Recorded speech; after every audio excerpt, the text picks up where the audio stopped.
If you're watching this video, then chances are there that you are planning to format your hard disk. Now, if you are inside the disk utility and you have selected any of the hard disk and you are there in the option of erase, so whenever you click that, you'll be shown different formats. So you have to be very careful about one thing: never choose this macOS extended case sensitive general or encrypted. This will be such a pain once you have formatted your hard disk in this format, because you cannot just copy paste the files from this particular hard disk to any hard disk which is just generate. It will cause such a pain that you will have to somehow copy paste entire thing to any blank hard disk which doesn't have any file sharing the same name as that of the file which is there inside this hard disk, which is having case sensitive format. This is a bit tricky to understand, but you might end up seeing error like this wherein you will be shown this particular message: you can't copy file name because it has the same name as another item on the destination volume, and that volume doesn't distinguish between upper and lower case letters in the file names.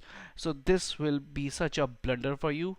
So whenever you're planning to format your hard disk, just choose this option in general, just in case you don't want any encryption. But by chance, if you want the encryption to be done, choose this option, which is macOS extended general encrypted, but never case sensitive.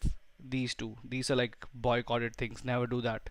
So if you are planning to use your any device, any drive, external drive or internal drive, then use these two. These are pretty safe.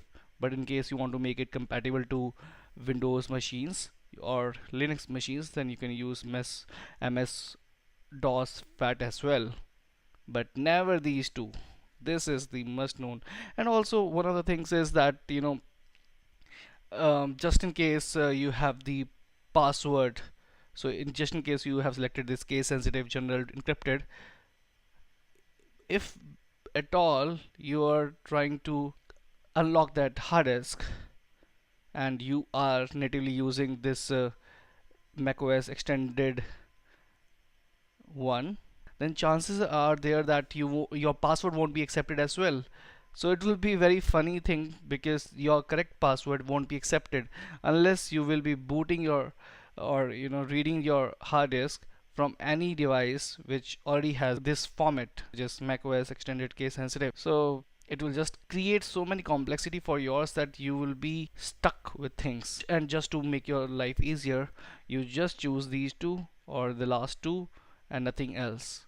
Thanks so much for watching this tutorial. If you liked it, please subscribe to our YouTube channel, and if you didn't, then leave a comment so that we can improve it further.